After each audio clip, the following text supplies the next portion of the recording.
Assalamualaikum warahmatullahi wabarakatuh. Shalom, salam sejahtera bagi kita semua. Om Swastiastu, Namo Buddhaya, salam kebajikan.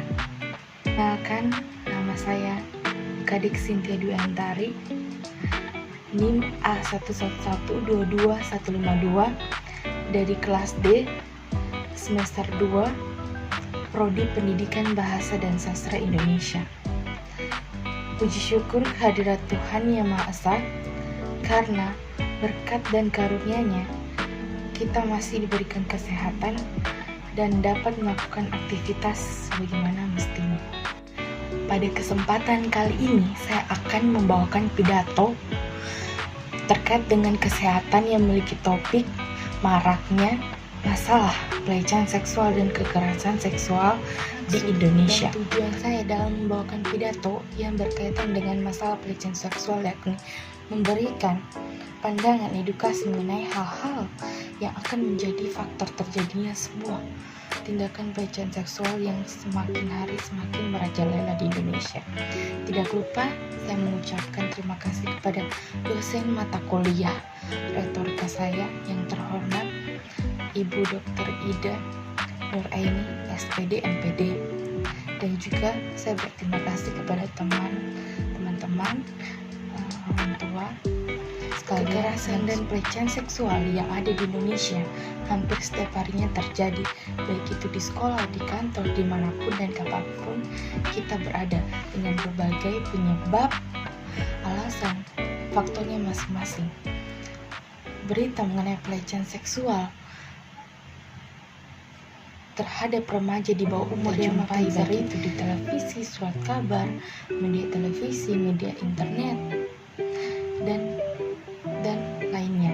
Maraknya masalah pelecehan seksual digambarkan oleh catatan Komnas Perempuan yang menyatakan bahwa pada tahun 2022 dinamika pengaduan langsung ke Komnas Perempuan Rp338.496. Kasus pelecehan dan kekerasan berbasis gender terhadap perempuan dengan rincian pengaduan ke Komnas Perempuan sebanyak 3.838 kasus, lembaga layanan sebanyak 7.029.000 kasus, dan Badan Peradilan Agama sebanyak 327.629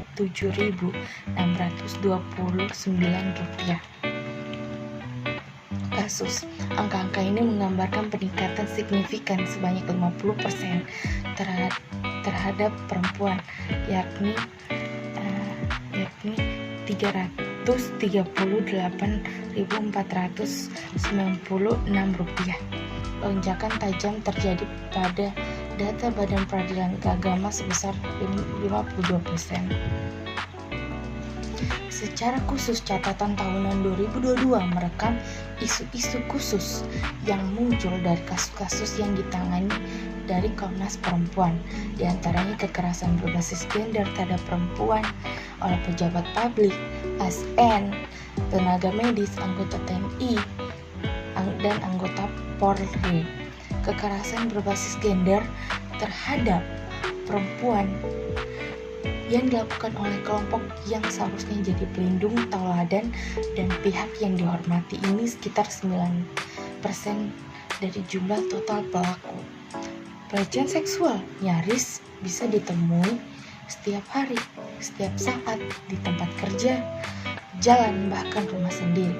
Pelakunya bisa orang lain yang tak dikenal. Pelecehan seksual ini sangat luas, meliputi main mata atau pandangan dari atas ke bawah, zila nakal, bahasa tubuh yang dirasakan melecehkan, komentar berkonotasi seks, kata-kata yang melecehkan harga diri maupun nama baik, mengungkapkan gurauan bernada porno, bisikan bernada sensual, menggoda dengan ungkapan-ungkapan yang bernada penuh hasrat, pelaku menyentuh tubuh korban dengan tujuan seksual, dan lain sebagainya.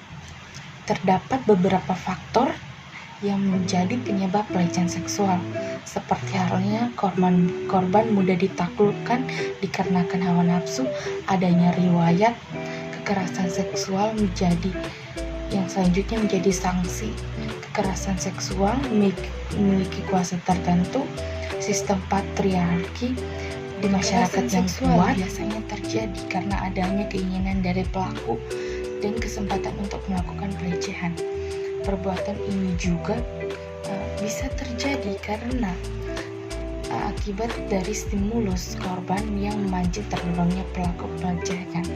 Data-data kesehatan terkait dengan korban pelecehan seksual yang terjadi pada tahun 2023 menyatakan ada 6.135 jumlah kasus yang sudah terpantau, yang memiliki 1.098 korban laki-laki dan 5.559 korban perempuan. Kasus-kasus penyiksaan dan perlakuan tidak manusiawi terhadap perempuan berhadapan dengan hukum yang diidentifikasi telah mengalami penyiksaan, perlakuan, atau hukuman lain yang kejam, tidak manusiawi, dan merendahkan martabat manusia dalam proses pemeriksaan. Dalam hal penanganan dan penyelesaian kasus, Komnas Perempuan mencatat hanya sedikit informasi yang tersedia atau sekitar 15% dari total kasus yang dicatatkan oleh lembaga layanan dan Komnas Perempuan. Upaya penyelesaian lebih banyak secara hukum sekitar 12% dibandingkan dengan cara non-hukum sekitar 3%. Bahkan banyak kasus tidak ada informasi penyelesaiannya sekitar 85%. Ada berbagai hal yang menjadi kendala dalam penyelesaian kasus tersebut, termasuk dalam hal substansi hukum yang terlihat dari penggunaan basis hukum dan pasalnya.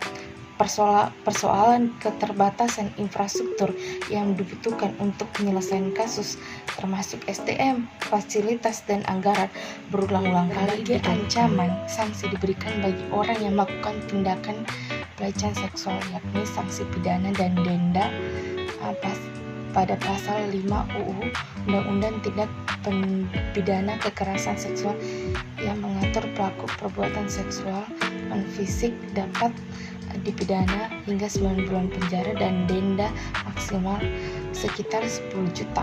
Yang kedua, sanksi sosial yang ada di masyarakat itu sendiri.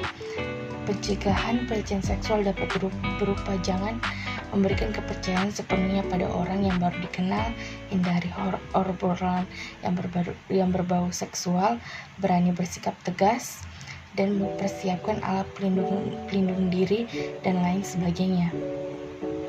Sekian pidato dari saya.